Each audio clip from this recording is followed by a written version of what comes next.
latino-americana, e a professora Letícia Zambrano, que é a nossa professora aqui da casa. E esse é um convite que tem um motivo muito específico. A Andréia Moassab, ela esteve envolvida tanto na construção e consolidação da UNILA, quanto do próprio curso de Arquitetura e Urbanismo lá, sendo a primeira coordenadora do curso. E a Letícia Zambrano, ela traz uma experiência de coordenação de curso aqui na nossa faculdade, e também teve uma participação essencial na construção do nosso próprio currículo vigente, né, nosso currículo acadêmico vigente.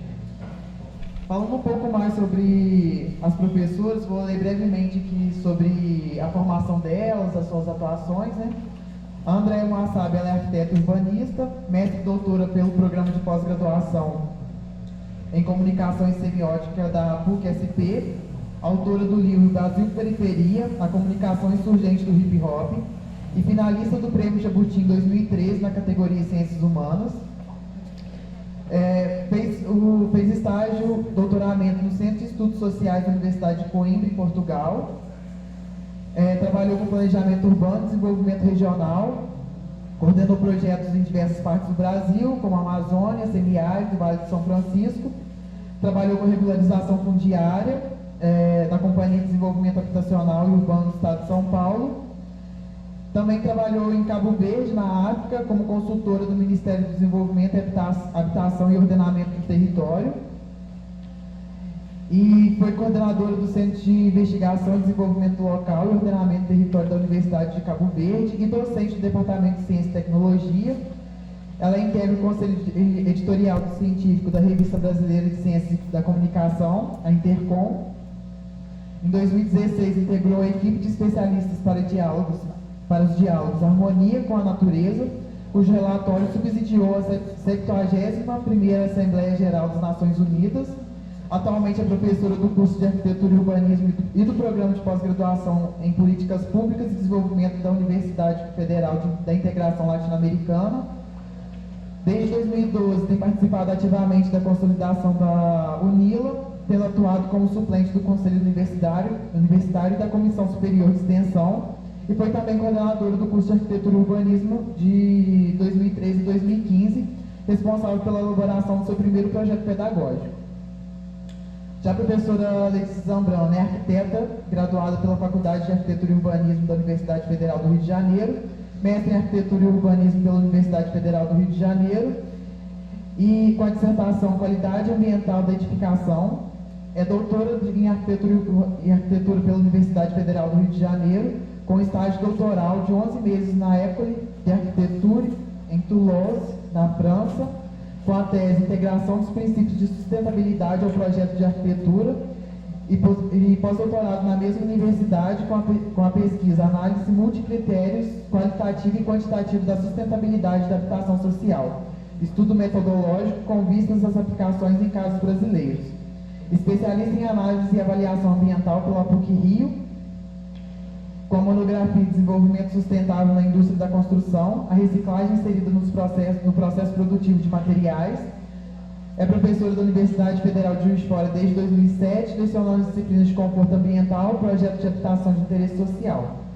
É pesquisadora, coordenadora do Núcleo de Estudos em Habitação, NEAB, e colaboradora nos grupos de Estudo em Edificações Sustentáveis da Universidade Federal de Juiz de Fora, Grupo Projeto Arquitetura e Sustentabilidade da Universidade Federal do Rio de Janeiro e Grupo de Pesquisa Aplicada em Materiais e Construção Sustentável da Universidade Federal de Juiz de Fora, coordenadora do Laboratório Casa Sustentável do Jardim Botânico de Juiz de Fora, presidiu a 8ª gestão do Conselho Municipal de Habitação de Juiz de Fora e atualmente é vice-presidente da 9ª gestão. Convido agora as professoras a comporem a mesa. Ela vai precisar fazer a apresentação, vai. Depois a gente faz a mesa para debater.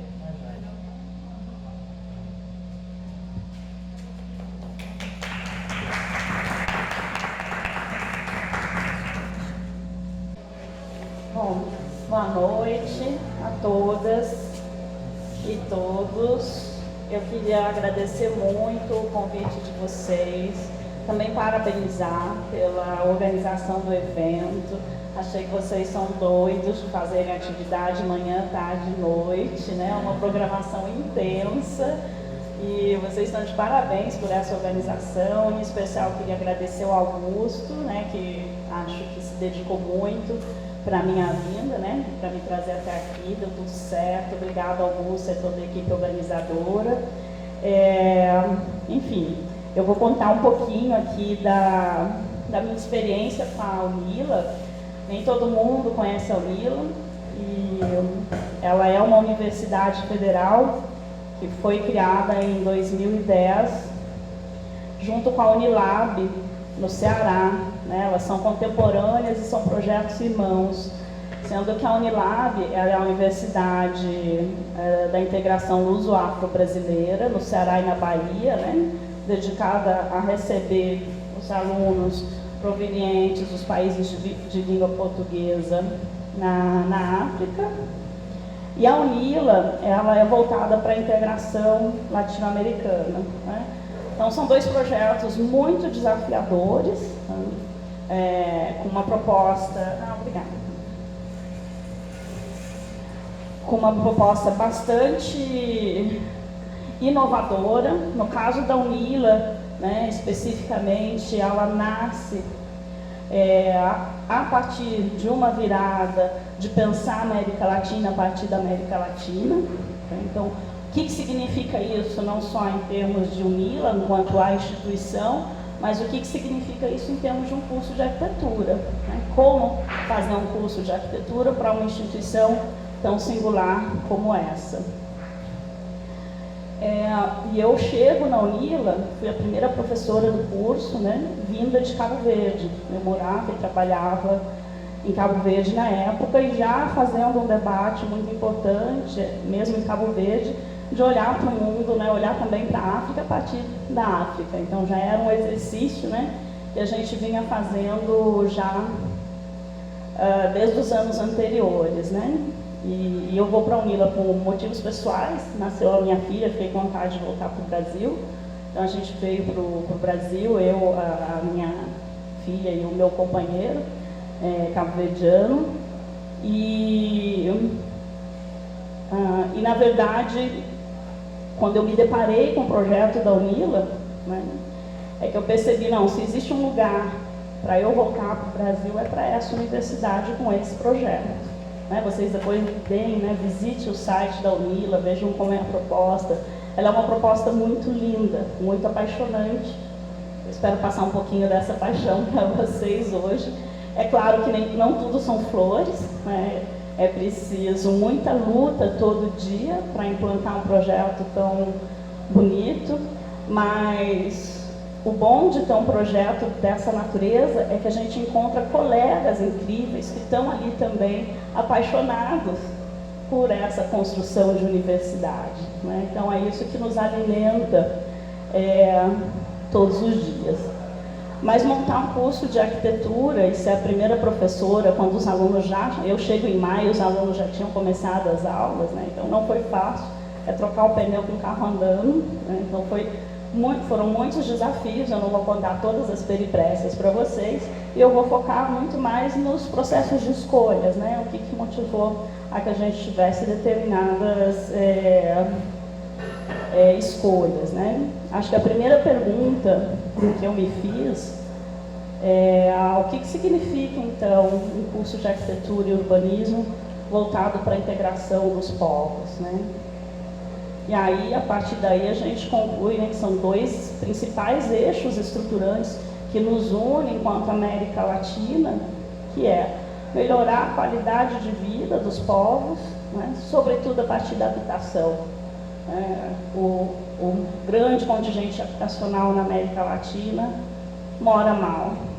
Né? E aí, por que mora mal? O que a nossa profissão tem a ver com isso? E o que o ensino tem a ver com isso? E o segundo eixo seria o direito à cidade, né? A gente tem cidades bastante excludentes, né? Com uma história de segregação social, mas que também é uma segregação racial, né? Que tem a ver com a história da violência colonial. E aí falar de América Latina não tem como, se a gente não entender que a América Latina é construída, né, em cima do estupro colonial, né, dessa invasão dos europeus. E aí, estou falando isso para vocês, mas é esse o debate que a gente faz na UNILA, né? A gente não fala lá mais que foi descoberta, né, que o Brasil, a América foi descoberta, isso já é senso comum. Vou fazer um parênteses, porque na minha apresentação é exatamente sobre a UNILA, mas existe um ciclo comum de estudos na UNILA, são os 3 semestres que todos os alunos passam, desde as engenharias, biologia, ciências sociais, arquitetura, todo mundo lá tem Fundamentos de América Latina, que é uma disciplina incrível, dura 3 semestres, não vou falar dela aqui, mas ela é muito interessante na organização desses 3 semestres. Filosofia, também são 3 semestres de filosofia, inclusive uma das partes do ensino de filosofia é dedicada ao pensamento decolonial, ao giro decolonial, e ensino de línguas, né? O espanhol para brasileiros e o português para os hispanohablantes, né? E aí uma outra peculiaridade, a UNILA é a única universidade pública no Brasil que é bilíngue, ela é bilíngue desde o seu nascimento. Isso também cria enormes desafios, porque a gente é bilíngue enquanto instituição na sua legislação, mas a gente é plurilíngue, na verdade, porque tem haitianos também na UNILA, muitos. Aí a gente vai descobrir que os nossos irmãos paraguaios não falam exatamente espanhol, falam guarani, né? Enfim, todas as outras línguas indígenas presentes nesses países, muitas vezes como primeira língua dos nossos estudantes, né? Então, também lidar com esse universo linguístico tão diversificado é um desafio em sala de aula. E todos os trabalhos lá são feitos ou em português ou espanhol, e também as aulas, então tanto faz, né? A gente aceita todas as línguas no nosso cotidiano. Bom, mas para falar um pouquinho disso também, agora entrando no curso de arquitetura, na verdade, dando todo o panorama desse pensamento que nos move, né, nessa perspectiva do que é olhar o mundo, descolonizando, não só o ensino, mas nos descolonizando todos os dias, é um exercício que é fundamental para a nossa atuação. E aí, um dos preceitos é esse, né, que a pretensa universalidade da modernidade ocidental negou, ocultou, excluiu e inferiorizou práticas e conhecimentos de diversas ordens, levando a um afastamento das ciências modernas em relação ao horizonte de experiência e de sentido das pessoas comuns. E aí eu vou começar a minha apresentação com um pequeno quiz, bem rapidinho, tá? Vamos ver se vocês estão atentos. Eu queria que vocês me dissessem aonde foram feitas essas fotos, que país vocês acham que essas fotos foram tiradas, que continente, aonde é isso?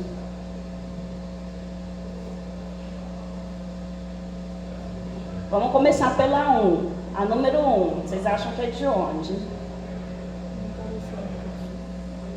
Vamos, gente, tá todo mundo acordado? Hello? Quem é? Quem que acha que alguma coisa da número 1? Rio. Eu acho que é Colômbia. Colômbia. Não é do Brasil. Colômbia, Rio. Hã?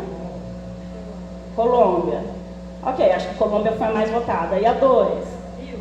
Rio. Quem mais? Quem dá mais? Quem dá menos? Rio? Rio.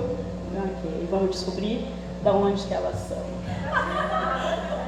A primeira foto é de Detroit, nos Estados Unidos, a segunda foto é em Lisboa, Portugal, né? Isso é porque quando a gente vê foto de pobreza desse tipo, né, de construção em área urbana, a gente já logo acha que é os pobrinhos do sul, né? Mas ali está bem dentro, né, sobretudo a primeira nos Estados Unidos, que é o país mais rico do mundo, né? E o número de moradores sem teto nos Estados Unidos tem crescido assustadoramente nos últimos anos. Mas o que acontece? A gente não é avassalado com um monte de imagens sobre a pobreza nos Estados Unidos todos os dias. Mas se eu falar agora Etiópia para vocês, o que vem na cabeça? Então, isso tudo significa que a gente está sendo colonizado desde o momento que a gente gente nasce, né, a olhar o mundo de uma determinada maneira. E a gente tem que se exercitar constantemente para desconstruir, né, esse olhar que é extremamente estigmatizante, né, e que pode resultar no limite, por exemplo, em feminicídio, em xenofobia, não é? No genocídio da população negra e pobre. Então, no limite, a consequência disso é a gente desconsiderar essas outras pessoas e essas outras práticas de espaço, daí trazendo para a nossa área. Todo mundo aqui é da arquitetura? Não? Alguém falou não? Não, sim? Bom, segundo teste. 3. Falta 3, onde é? Alemanha, quem dá mais, quem dá menos? Vamos lá, Alemanha, que mais? Quem mais? França, Inglaterra, ó, o povo tudo já ficou esperto. Alemanha, França, Inglaterra, tá, e a 4? Ah, Suíça? Oriente é vago, né? Irã. Ok? Irã, Alemanha, vamos ver aí quem acertou. Alemanha, quem falou Alemanha acertou em cheio. Mas a outra é Madrid, na Espanha. Não tem nada de Oriente, todas bem no nortezinho global. E a última sequência desse testezinho maravilhoso, a 5, Itália, quem dá mais, quem dá menos. A 6 parece Colômbia. 6, Colômbia. Acho que é Bolívia. Bolívia. Primeiro, não, primeiro. A 5, Bolívia, tá. E a 6, temos Colômbia, Rio. Vamos abrir aqui. Acertaram! Nada como a gente exercitar um pouquinho a descolonização do nosso pensamento, né? Mas eu particularmente gosto desse conjuntinho aqui de imagem, né? Porque o Positano é um lugar muito chique, muito turístico na Itália, né? Embora também seja lá as suas ruínas estreitinhas, os seus caminhos e escadarias morro acima, mas enquanto aí nas inúmeras comunidades na América Latina não é tão chique morar nesses lugares, né? Então, entendendo isso, vocês entenderam bem, chegaram até a terceira imagem acertando em cheio, Itália e Brasil. É a partir disso que a gente vai construir, então, o nosso curso de arquitetura, né? Entendendo que este ensino de arquitetura e urbanismo, né, tem sido, portanto, colonizado por uma perspectiva eurocêntrica, mas para ser bem específica, branca, masculina, falocêntrica, heteronormativa, urbana, metropolitana, está faltando aí, burguesa também, a questão de classe também é fundamental.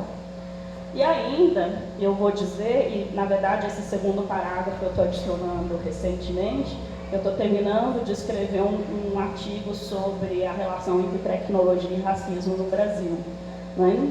A área pactua com a distribuição racista do trabalho no interior do capitalismo colonial moderno.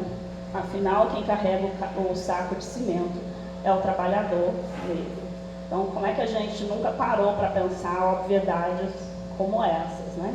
Como é que a nossa área, quando a nossa área é muito conservadora, tá, gente? A gente tem mais de 600 cursos hoje no Brasil, basicamente pautado pelo mercado, né?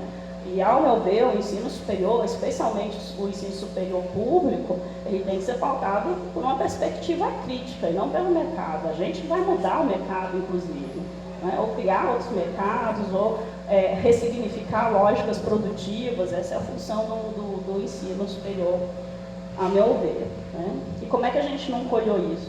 As partes mais progressistas nas nossas áreas, né, têm trabalhado bastante bem a divisão de classe, sobretudo no espaço urbano, né? Esse debate vem sendo feito e muito bem feito historicamente, por nomes que vocês devem ter lido, a Raquel Ronick, Nabil Bonduque, Nina Maricato, essas referências todas, Flávio Vilaça, né? São referências importantes na nossa área. Mas a gente não tem olhado para essas outras questões, que para mim são, e bom, para mim não, para todo mundo que pensa a partir dessa perspectiva, né, da indissociabilidade gênero, classe e raça, inclusive para pensar o urbanismo e a arquitetura. E aí, né, quando eu vou fazer o debate de tecnologia, né, vou trazer então que é necessário, né, a compreensão da tecnologia construtiva dentro de um modelo de exploração do trabalho, agudizado pelo avanço do capitalismo, que não pode ser apartado na América Latina de uma análise da violência colonial. A escolha tecnológica, o modelo construtivo e a forma como ele se ajeita no contexto nacional perpetua a exploração da população negra. Essa foto aí é da construção de Brasília nos anos 60. Algumas referências, né? Não existe capitalismo sem racismo, do Malcolm X, A Raça Informa a Classe Informa a Raça, Angela Davis, e A Carne Mais Barata do Mercado e a Carne Negra, de Elza Soares. Gente, eu fiz, meu livro é sobre hip hop, vou doar aqui para vocês, né?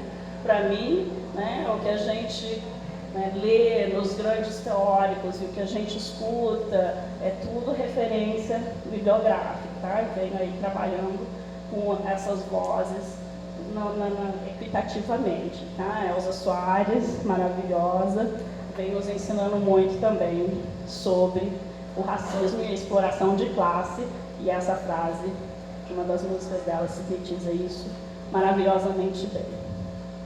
Bom, e aí a gente tem fotos da construção de Belo Monte. Só para explicar um pouquinho o contexto das fotos, aqui é um outdoor da propaganda de um loteamento que vai surgir na beira da zona alagada, e as populações que foram retiradas foram enviadas para conjuntos habitacionais como aqueles ali daquela outra imagem, né? E aí eu venho fazendo esse debate com outro professor do curso, que é o Gabriel Cunha, que ministrou o curso que a Raquel vai fazer lá na Unila, professora de vocês, né? A cadeia produtiva das tecnologias convencionais está impregnada pelas relações sociais dominantes e de dominação, que segue o princípio da acumulação, né? Seja econômica, material, de produção e do próprio conhecimento.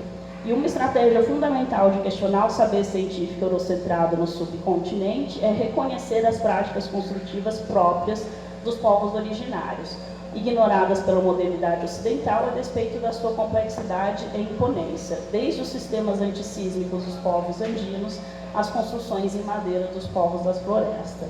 Então, eu vou aproveitar e perguntar para vocês, quando vocês têm aula de cálculo, vocês têm aula de cálculo, não tem? Ou alguma coisa parecida com isso, sistemas estruturais, quando vocês vão ver os exercícios lá, as forças, como é que elas vão e não sei o quê, normalmente 95% dessas aulas são dedicadas ao estudo do concreto. Talvez aqui tenha um pouco de aço, não sei. Que outras tecnologias construtivas vocês estudaram? Ah, que maravilha, fico feliz. Fico feliz, né? Porque a gente vem pautando os últimos 50 anos de ensino de arquitetura no país em função, basicamente, do concreto armado e de cálculos estruturais complexos, que eu vou confessar para vocês. Talvez vocês nem utilizem na vida profissional de vocês, a não ser que vocês vão trabalhar numa grande construtora, porque assim, quando a gente vai fazer pequenas reformas, e se a gente pensar numa arquitetura popular que vai atender as necessidades dessa população, que eu estou falando que é necessário a gente atender, existem outros conhecimentos que vão ser mais úteis neste contexto do que essa produção em série que trabalha com grandes quantidades de ferro, de cimento, que gerencia um canteiro de obras gigantesco, é uma outra lógica, é uma outra racionalidade, né? E aí é isso que a gente vai dizer, que a ascensão e consolidação do concreto armado como sistema construtivo eleito para o século XX implementa toda uma estrutura econômica, produtiva e lobista, que alimenta e é alimentado pelas estruturas de poder até hoje no Brasil e em muitos países. Tem uma tese do Pedro, esqueci o sobrenome agora, não, é na economia da UF que ele vai fazer, chama Estranhas Catedrais.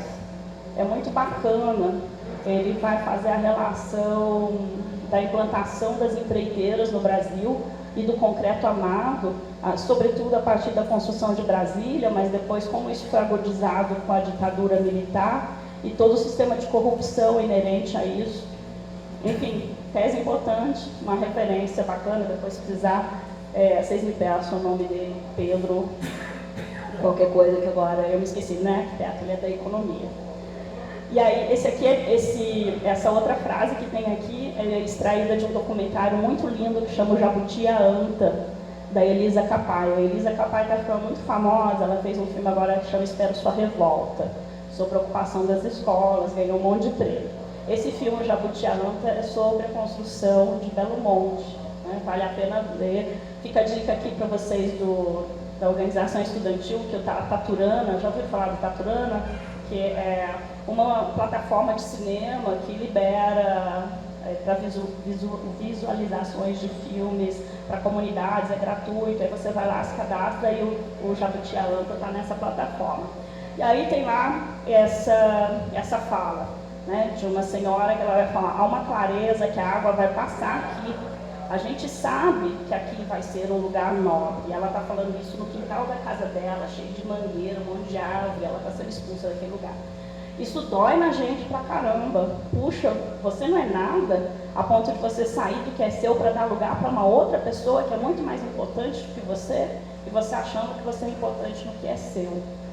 Ela vai ser expulsa daquela casa maravilhosa, que não era uma casa pobrinha, gente, não é mansão não, mas cheia de mangueira e tal, a árvore que ela plantou quando a filha nasceu, um monte de referência, para morar num lugar desse, para dar lugar para um empreendimento imobiliário como esse, né? Então é dessa lógica que a gente está falando.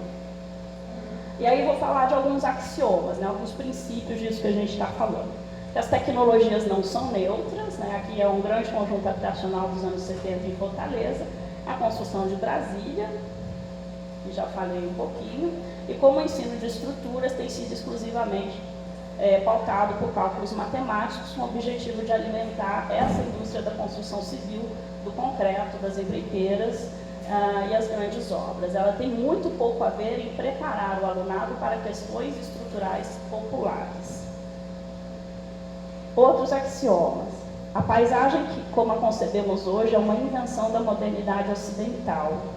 Os discursos referentes à edificação e à paisagem são dispositivos de produção de verdade e de sentidos, né? Aí a gente está falando de Foucault, uma vez que o espaço é uma categoria política e a sua produção é prática de poder. Outro axioma: toda paisagem é um ponto de vista. Ela é seletividade, recorte, ideia, opinião, posicionamento ideológico. A permanente eurocentralidade do ensino normatiza paisagens desejáveis e oculta, inferioriza, exclui no limite, criminaliza paisagens e territórios e populações não condizentes com o modelo civilizatório da modernidade ocidental. Nas imagens, esse aqui é um projeto lá em Foz do Iguaçu mesmo, no Marco das Três Fronteiras, e aqui é o Rio Maravilha. E aí esses excertos são das frases de propaganda dos projetos, do site oficial desses projetos. Aí, lá no projeto para o Marco das Três Fronteiras, dizia assim: uma considerável área ganhará uma vila de entretenimento inspirada nas missões jesuíticas. Serão realizadas instalações cenográficas históricas para resgatar e celebrar a arquitetura dos antigos povoados indígenas. Para celebrar a violência que foram as missões, mais ou menos isso, basta um cenarinho, você já cumpriu o seu papel de resgate daquela história e está tudo resolvido. E no folheto lá do projeto Porto Maravilha, estava dizendo que a sua finalidade é promover a reestruturação local por meio da ampliação, articulação e requalificação dos espaços públicos da região, visando a melhoria da qualidade de vida de seus atuais e futuros moradores e a sustentabilidade ambiental e socioeconômica da área. Não vou até voltar, né, gente? Isso aqui vai ser sustentável de que maneira? Né? Mas não vamos entrar nesse debate. Mas só para a gente não ser enganado também com social washing, com green washing, com todos os washings que a gente tem visto por aí, e que a arquitetura tem servido a isso, gente. Tem servido a isso. Se a gente não prestar atenção, a gente está caindo nessa ladainha. E aí, mas aqui destacando, sobretudo, né, que no limite, essa eurocentralidade vai criminalizar populações, né? E aí eu destaque para o livro Lugar de Negro, de Lélia Gonzalez, que é isso, não são todos os lugares que são para todas as pessoas, né? E quem é que circula em quais lugares, e como é que a arquitetura está lidando com isso. O que a gente está fazendo? A gente está piorando, está melhorando, está ignorando? O que a gente está fazendo com relação a isso? Ainda nos axiomas. A modernidade ocidental tem destruído sítios, símbolos, cosmologias e paisagens. Aqui são as ruínas do Templo Maior, né, que foi destruído com a chegada dos espanhóis para a construção da Catedral Metropolitana, isso em Tenochtitlan, que era a capital do Império Azteca, né? Então, eu vou dizer que aqui junto com o Leonardo Nani agora estou falando, né? Tudo isso é uma construção coletiva, né, que eu estou sintetizando para vocês. A difusão de linguagens arquitetônicas se deu em simultâneo aos processos de conquista territorial a partir do século XV, os quais, na América Latina, incluíram a destruição de sítios, a obliteração de saberes construtivos e a eliminação ou ressignificação violenta do espaço-tempo, em particular de simbologias da arquitetura e da paisagem.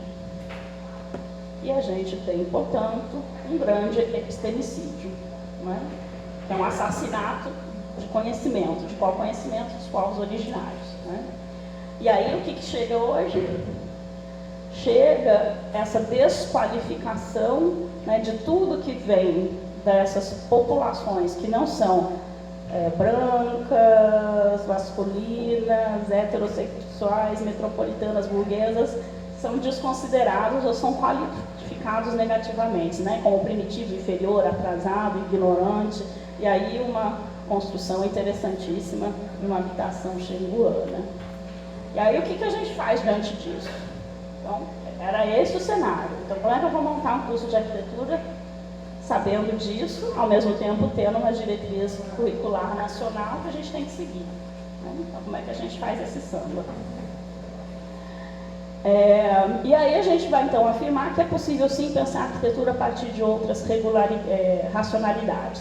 Essa casa, assim, com essa varanda maravilhosa, esse jardim incrível, é uma casa irregular que a gente estudou num dos projetos de pesquisa lá em Foz, porque fica na beira do rio Iguaçu, né?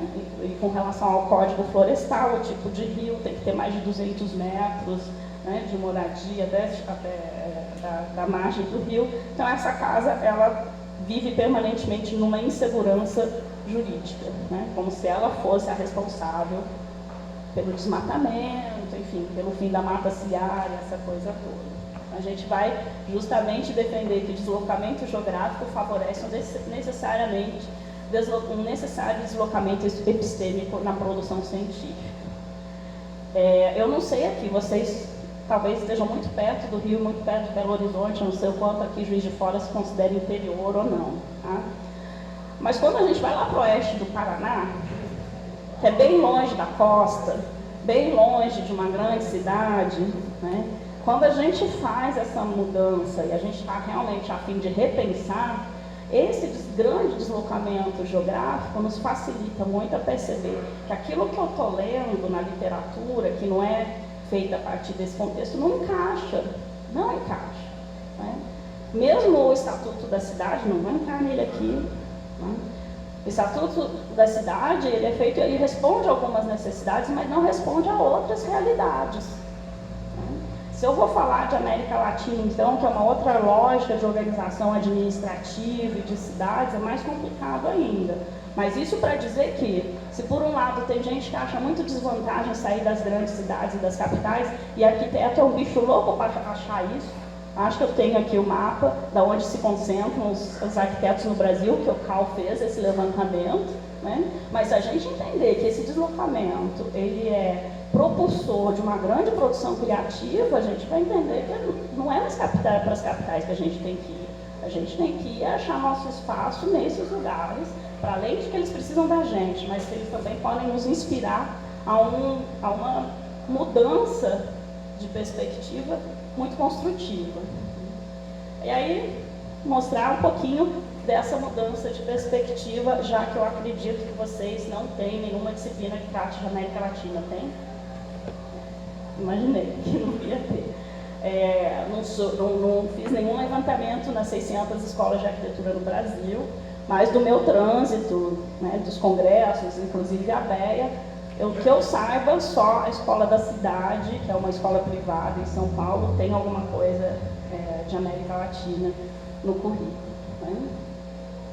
Mas aí a gente, né, esse aqui é a base do pensamento decolonial, não vou ficar lendo tudo, mas justamente como é que a decolonialidade visa a fornecer uma perspectiva epistemológica própria que coincida com os desejos de autonomia e emancipação dos povos e grupos subalternos. E aí, nesse sentido, né, a gente perguntou, então, qual é o papel da educação, no caso também do ensino de arquitetura, para reverter esse cenário de opressão e garantir a ressignificação e transformação dos territórios por meio de práticas pedagógicas. E aí, na foto, vocês estão vendo as tinampas, que são ilhas flutuantes, retangulares, feitas de terra, lodo e grama, sobre um trançado de junco. Né? E elas aumentam em até 4 vezes a fertilidade do solo. Tenochtitlan, quando os espanhóis chegaram, era uma cidade flutuante em cima das tinampas, com um saneamento básico incrível, com esgoto. Era uma cidade de 300 mil habitantes, gente. Sabe quantos habitantes tinha Paris naquela época? 30 mil, só para vocês terem uma ideia. Então, era 300 mil habitantes limpo, com abastecimento de água e com saneamento. E isso foi muito surpreendente para os espanhóis. Mas o que eles fizeram? Destruíram tudo. Soterraram a cidade, drenaram o lago e desconsideraram todo esse conhecimento acumulado do que é viver nessa zona lacustre. Né? Então, o que a gente tem tentado fazer na Unila, mas isso é a construção de uma vida, tá? Mas a gente tem tentado fazer pesquisas, trazer esse conhecimento para dentro do nosso ensino, das nossas práticas hoje.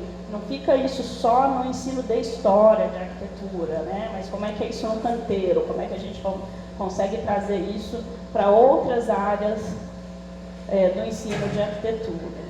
Aqui no caso são as ilhas flutuantes do lago Titicaca, ali entre o Peru e a Bolívia.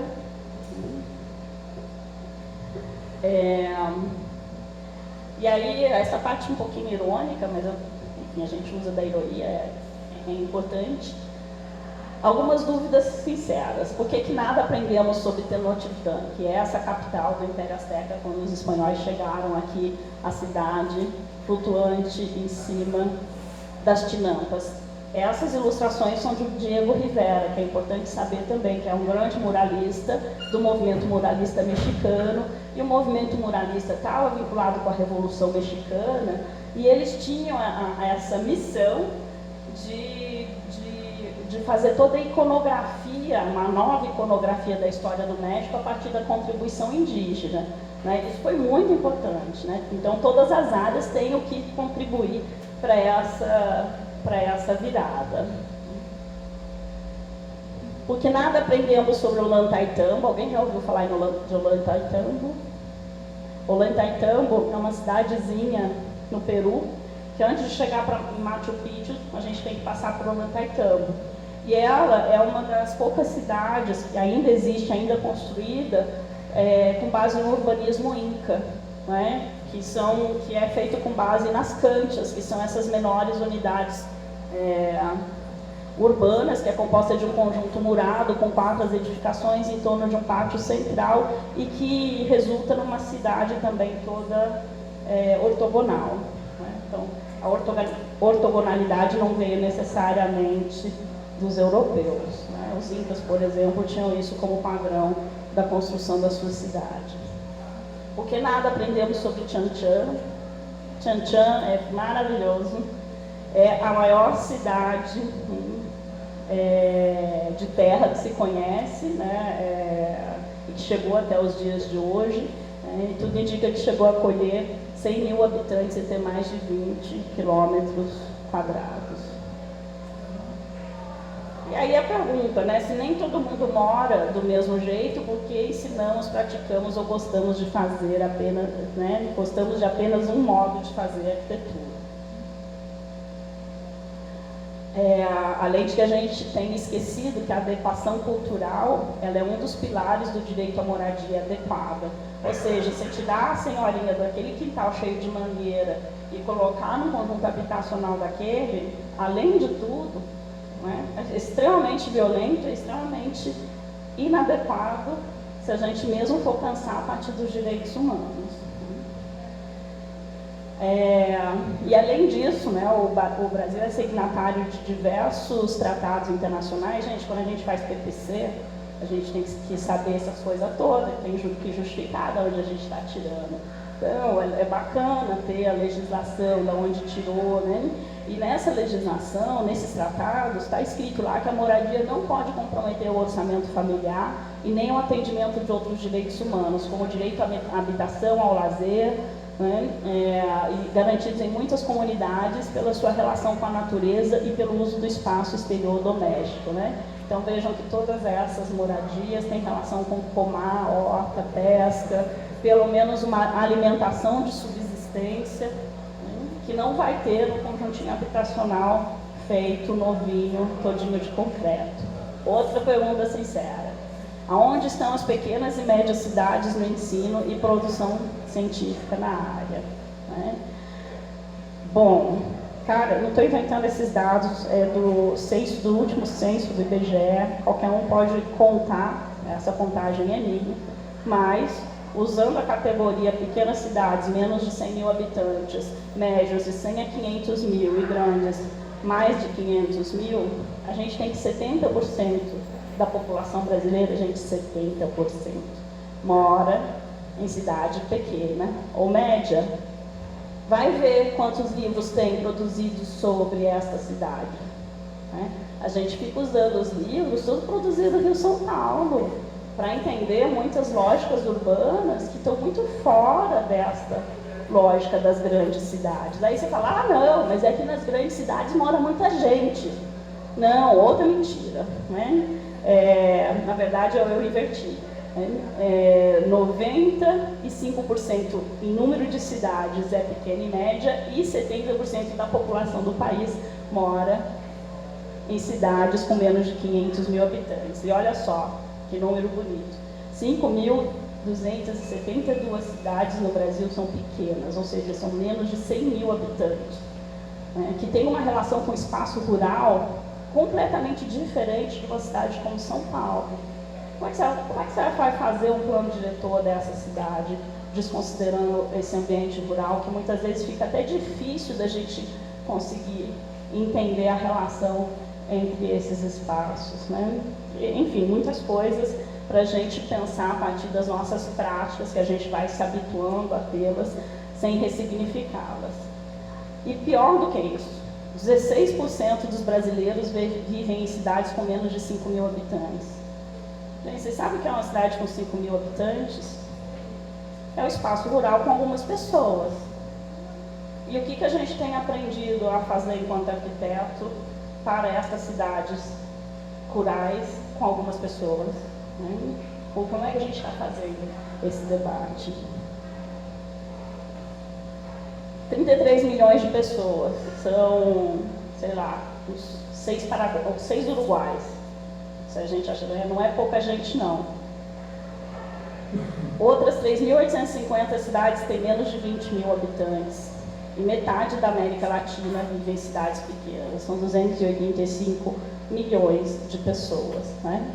Além de ser pequena, eu vou ter que fazer um parênteses para contar uma... Gente, eu falo bastante, tudo bem? Cansei vocês? Falei?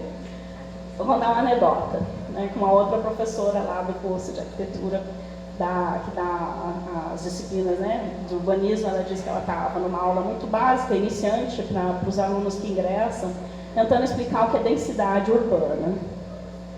Ela explicou, Maia, vocês entenderam? Ela sentiu que tinha um grupo de alunos que ficou com aquela cara que não entendeu nada. Ela tentou explicar de outro jeito. Não entendeu ainda. Ela falou, mas fulano, de onde você veio? Como é que é lá? Ela falou assim, é que eu venho de uma cidade no interior da Amazônia peruana. E assim, da casa dele até a próxima casa, é uma viagem. Então, ele não estava entendendo essa história de densidade, porque a prática dele no espaço é outra, né? Não, aí depois, no avançado curso, deu para ele entender, mas é isso, como é que a gente lida com essas realidades? Aí vocês vão falar, mas espera lá, André, é que o cara veio lá do Peru. Eu falei, tá, não tem Amazônia no Brasil, não tem aluno que vem de lá, não tem aluno que vem de cidade pequena, o Brasil também é muito diverso, né? E aí? Não preciso entrar na América Latina para perceber que existe uma diversidade desses modos de ocupar o espaço. Mais um pouquinho de dúvidas, né? Aonde estão os negros e as mulheres no ensino e na produção científica?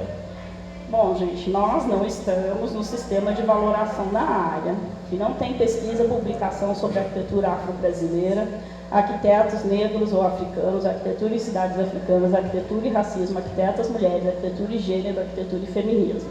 Tá? Então, não tem muita coisa na área. Recentemente esse debate começa a aparecer, tem já algum material rodando na internet, dá para a gente começar, né, a se preparar para esse debate. Né? Estamos trabalhando nisso.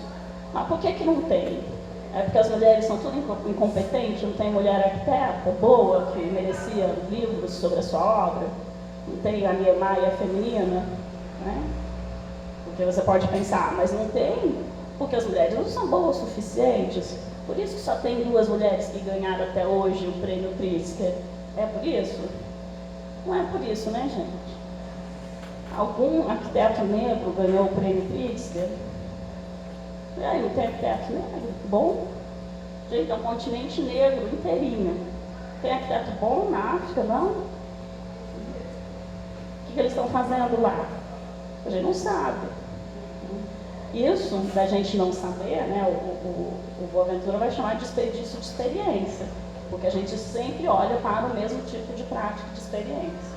Né? Então, a sociologia das ausências é ficar escarafunchando, tipo CSI, o que não está dito, o que está sendo silenciado.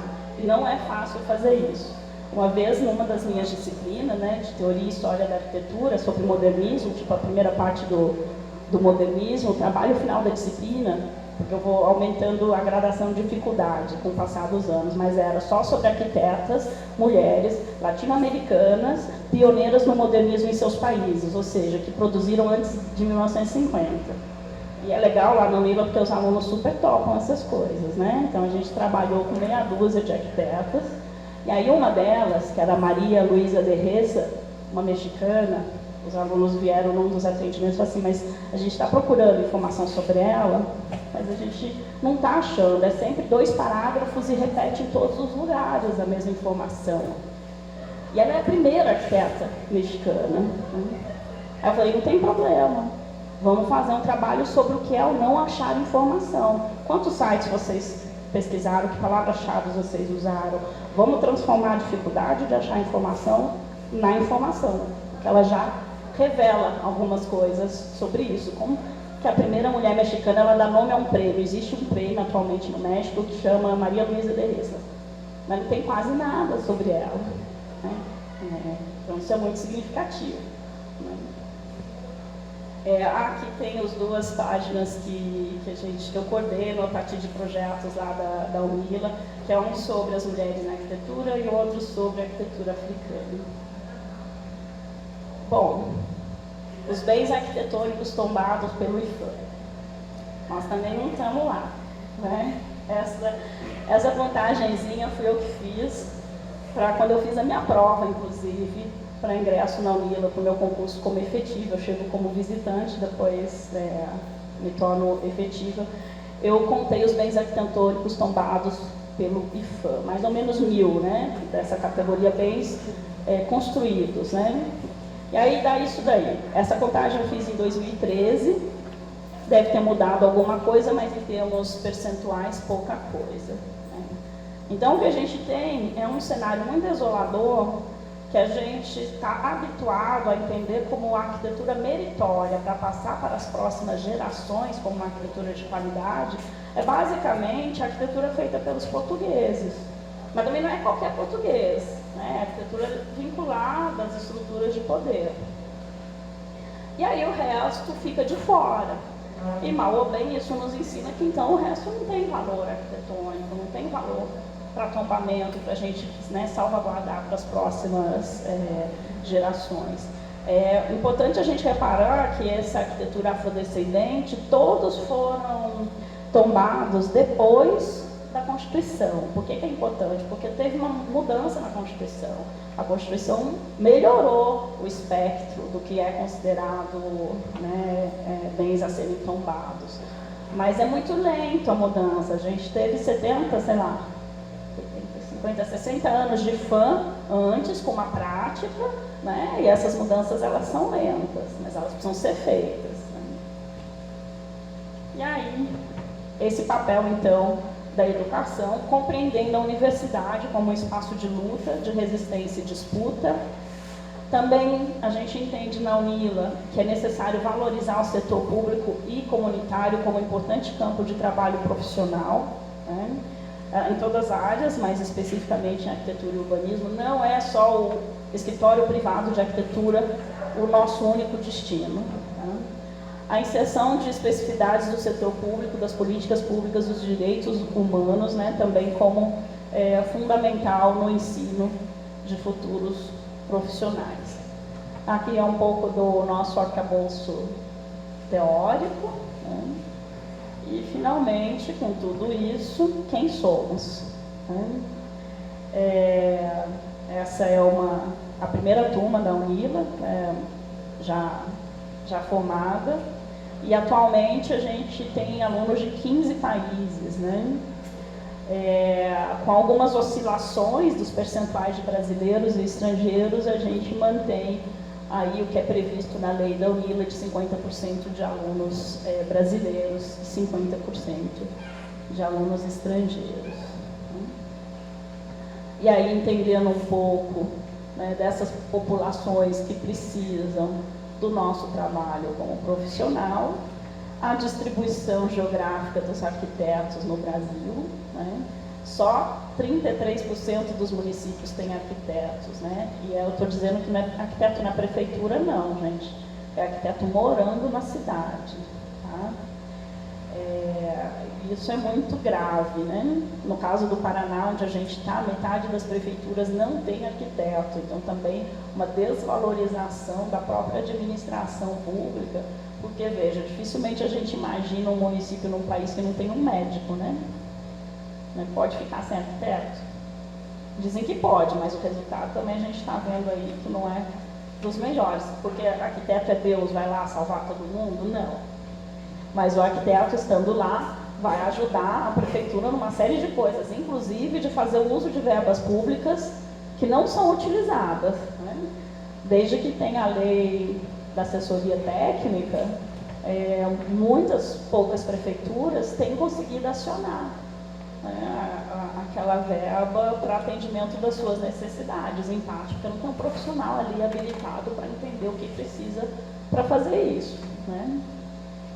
Existe demanda, né? Então como que a gente faz para trabalhar essas demandas, mas mais do que isso, para despertar nos jovens, né, vocês, alunos, essa vontade, né, essa missão, não é querer ser a próxima Niemeyer, né, isso é uma bobagem, porque não vai ser, gente, é uma peneira muito grande. Niemeyer já vinha de família relacionada com alto escalão do poder, tem uma série de coisas aí, né, que fizeram Niemeyer, sem desmerecer o valor da arquitetura dele, acho ela super importante, ele fez coisas incríveis e belíssimas, mas não é disso que eu estou falando.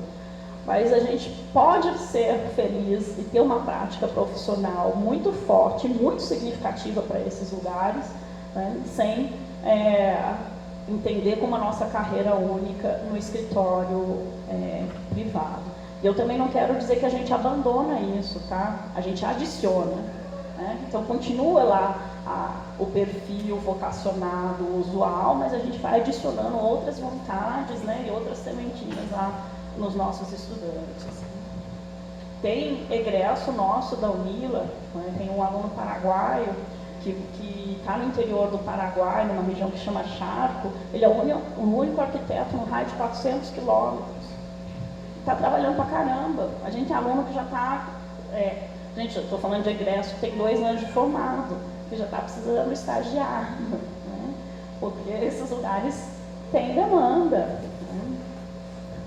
E muitas vezes a gente precisa, inclusive, organizar essas demandas. E aí a gente tem algumas disciplinas específicas, sim, no nosso currículo. As primeiras 4 que vocês estão vendo aí são obrigatórias e as últimas 4 são optativas, né? E a gente tem lá no curso, então, uma alimentação, né? Vocês devem ter aqui também, da extensão, do mestrado, da pesquisa, alimentando também o ensino. E só uma curiosidade, o rapaz aqui de camisa verde é o Thiago, que é egresso aqui do curso, que é nosso professor lá na Unila, ele foi formado aqui em Juiz de Fora. Não vou saber quando, tá, gente? Ele deve ter uns 10 anos de formado. Aqui é o nosso currículo, né, a nossa matriz. Essa partezinha lilás é o eixo estudos latino-americanos, a maior parte disso é o ciclo comum de estudos da Unila, que eu já falei para vocês. Aí a gente tem o eixo de crítica, são 5 eixos, né? O de projeto, peraí que já chego neles, vou destacar aqui que não cabia tudo na mesma página. Ali destacando fundamentos de América Latina, a disciplina que é América, colonização, invasão e resistência, poéticas visuais na América Latina, tipo uma história da arte só para a América Latina, arquitetura e cidades na América Latina, práticas participativas. Gente, essa disciplina também é muito legal, porque a gente tem o Estatuto da Cidade que obriga a ter audiência pública, certo? Mas ninguém te ensina a fazer audiência pública, ninguém te ensina a fazer orçamento participativo, ninguém te ensina a lidar com comunidade, né? Então a gente trouxe isso como prática obrigatória, né, essa disciplina para dentro do curso. Políticas públicas de habitação também é uma disciplina bem bacana. História da casa e da habitação, arquiteturas latino-americanas e cidades latino-americanas. Aqui são os outros 3 eixos, os ateliês integrados, o eixo de representação e o eixo de técnica. Aqui eu destaquei o que é mais diferente, né? A gente tem uma disciplina que é comunicação audiovisual, porque, enfim, a gente acha que hoje, né, se comunicar por vídeo, por outras tecnologias, em arquitetura é também importante, então a gente tem uma disciplina para isso, e o canteiro experimental, que a gente insere aí como obrigatório no nosso currículo, são 4 canteiros. Eu, mais ou menos recente, fiz uma pesquisa com os docentes do curso, porque, né, gente, não adianta tudo isso se eu não tenho docente para fazer isso, né? Vocês já estudaram a Bauhaus, né?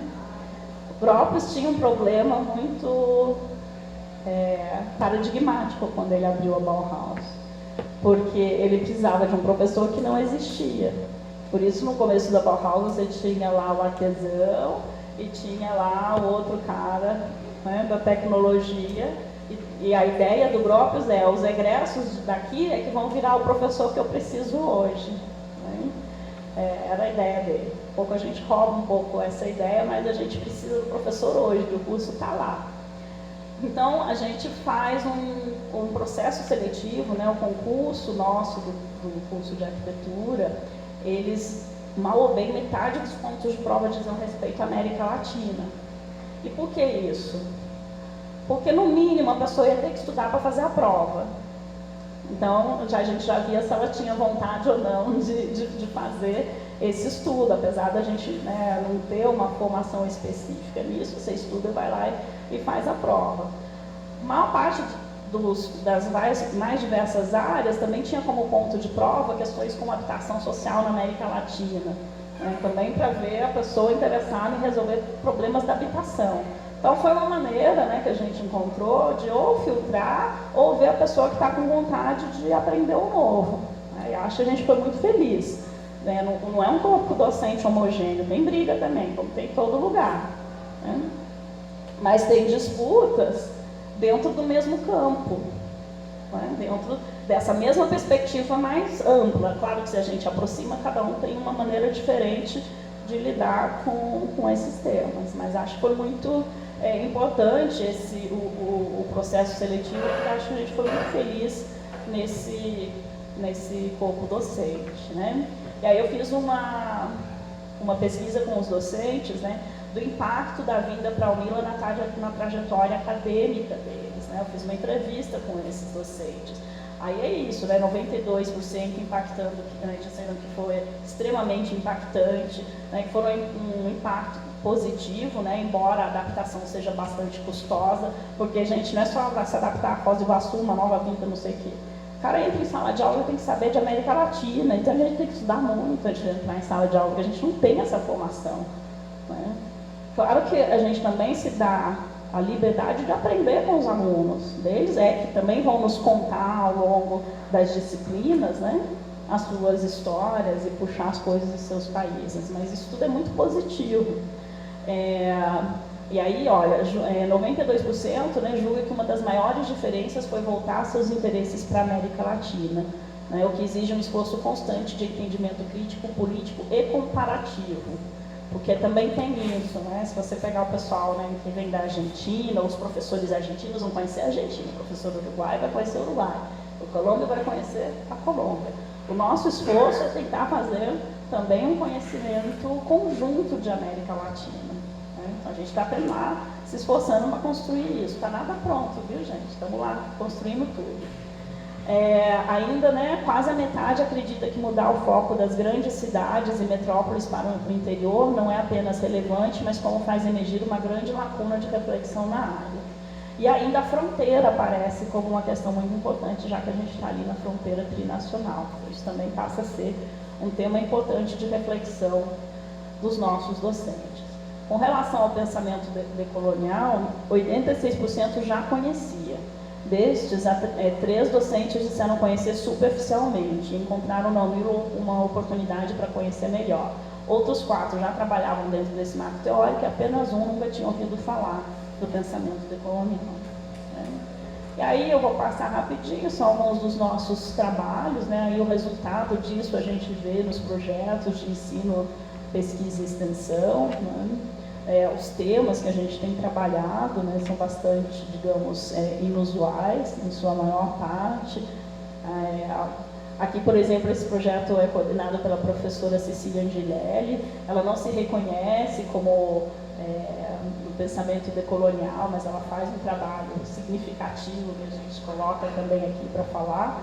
Né? Não precisa lidar diretamente com esses autores para a gente conseguir entender que a pessoa também está fazendo o giro dela, né? Aqui é o do Maloca, que é o grupo de estudos que eu coordeno, e a gente vai voltando para questões de África e gênero, né? Com alguns levantamentos interessantes da questão dos estudos de arquitetura afro-religiosa. É um projeto que virou cartilha recentemente, esse Morar na Barranca, que a gente vai trabalhar com as comunidades na beira de rio, nas 3 cidades. Isso é outro desafio, a gente busca sempre trabalhar nas 3 cidades fronteiriças. Vocês podem procurar, esse material está disponível aí nesse... O menino aqui, como é seu nome? Bernardo. O Bernardo está aqui com os slides, então esses links estão todos disponíveis. Resultou nessa cartilha bem bacana, uma cartilha binacional, que está disponível para download gratuito no site da UNILA. A gente também tem uma preocupação de popularização do conhecimento, né, de transformar isso numa linguagem acessível e popular. Trabalhamos aqui num quilombo também, nas proximidades de Foz do Iguaçu, que resultou nessa outra cartilha. Ela ainda não está disponível, ela ainda está em processo, né, de direito ao território, direito à habitação e direito ao território. A gente tem um vídeo que chama Arquitetura Afro-Latina. Tem um link aqui, mas acho que já passei muito do meu tempo. Bom, vocês depois vejam esse... não quero ver. Esse vídeo tem 5 minutinhos, está disponível na internet, que é um pouco uma síntese desse trabalho que a gente vem fazendo. A questão da soberania alimentar e a questão indígena que vai aparecer com força. Tem um grupo de professores lá, que é a professora Celina, o Leonardo, que vem trabalhando com o paisagismo de provisão, né, em contraposição a esse paisagismo de contemplação do modernismo. Né. Uma das questões da América Latina é fome, portanto, a gente não tem que se preocupar em plantar para ver, a gente tem que se preocupar em plantar para comer e para fazer remédio. Né. Basicamente, é isso, muito grosso modo, que a gente tem defendido enquanto o ensino de paisagismo. E aqui os TCCs também, que são, né, super lindos, eu fiz esse levantamento aí. O meu interesse era saber se, depois que passar por essa matriz toda, se os alunos, na final de contas, se interessavam ou não por esses temas. Né, se eles, no fim das contas, iam fazer shopping center, né? Para nossa desgraça, que a gente ia querer cortar os cursos, não teve nenhum ainda bem, né? Então, estamos indo bem. Né? E é isso, né? E a gente tem os TCCs voltados, né, de fato, lidando com as questões das cidades médias e das cidades pequenas. Né? Esse TCC é muito lindo, né? Porque fui eu que orientei, né? Mas é muito lindo mesmo ver um aluno de graduação fazer um alinhavo tão interessante sobre modernidade, espaço rural, arquitetura e suas relações de gênero. Né? Ele é de Serranópolis, um município de 4 mil habitantes ali no interior do Paraná. E ele vai falar que ali as pessoas estão começando a construir essas casas de vidro, essas casas branquinhas, desses projetinhos padrão que é moderno, né? As pessoas querem ser modernas. E aí ali é terra roxa, né? Essa terra que gruda. E aí ele vai observar a mãe dele, né? Ele é de zona rural. O trabalho que dá ficar mantendo a casa limpa. Então, o quanto esse tipo de arquitetura, no fim das contas, vai manter uma opressão de gênero na manutenção da casa. E aí, claro, depois que a gente se toca disso, a gente vai lá pensar no Gropus, lá na Bauhaus. Putz, aqueles caras não estavam pensando nada disso, né? Quem é que ia manter tudo aquilo limpo? Se a gente for perceber o raio da arquitetura moderna feito por um monte de homem. Né? E aí, enfim, claro que a gente tem que lutar para as mulheres não terem que fazer a tripla jornada e manter a casa. Mas, ao mesmo tempo, a gente também tem que facilitar esse trabalho, já que ainda não conseguimos mudar essa situação. Então, foi muito bacana ver esse trabalho do Maicon, que faz isso de uma maneira muito linda. Ele publicou, ele fez uma entrevista, né, para um site, acho que é inglês esse site, que achou incrível o trabalho dele, então ele já tem publicação no estrangeiro e tal, fez uns gráficos maravilhosos, vocês podem acessar o trabalho dele no site do repositório da Unila. A Ruth, que fez esse trabalho lindo também, sobre uma moradia estudantil a partir de uma perspectiva feminista.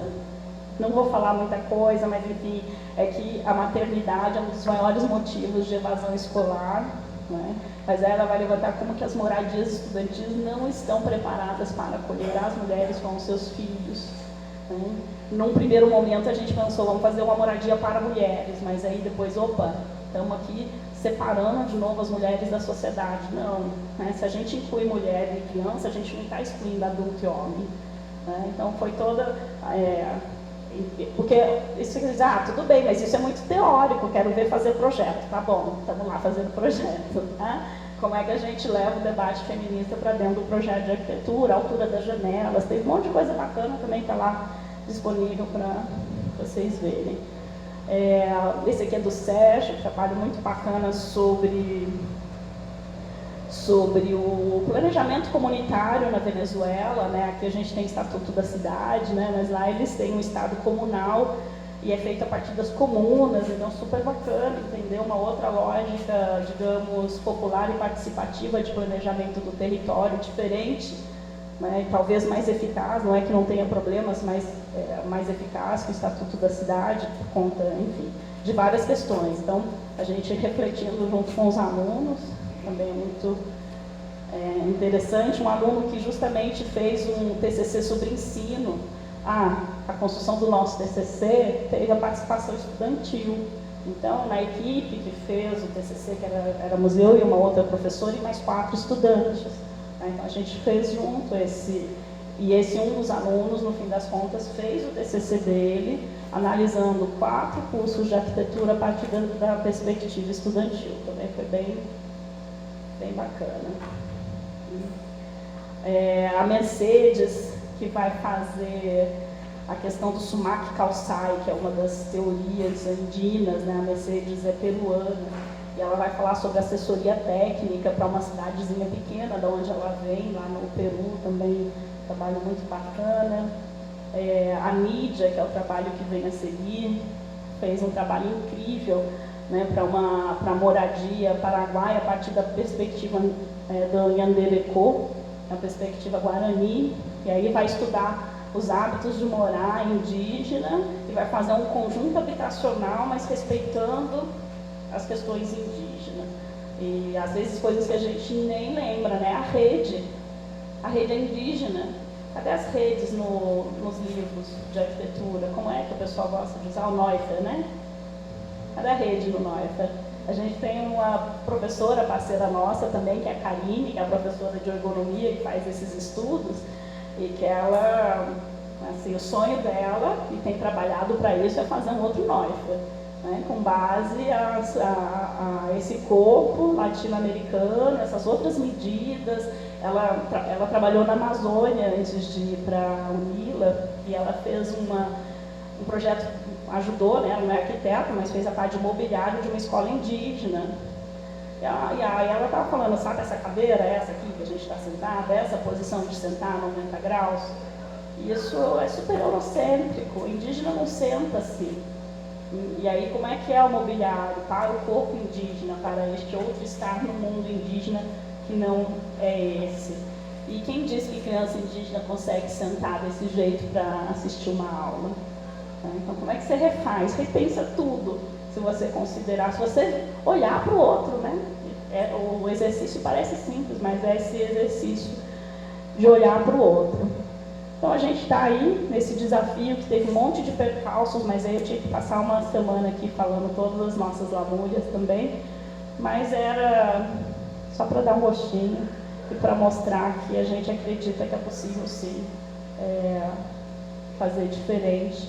Inclusive para fazer cumprir, eu acho, os desígnios, né, da universidade pública, gratuita, de qualidade, socialmente referenciada, que é o que a gente luta, acredita, né, e segue aí resistindo todo dia contra todos esses ataques que a gente vem sofrendo. É isso, gente. Obrigada.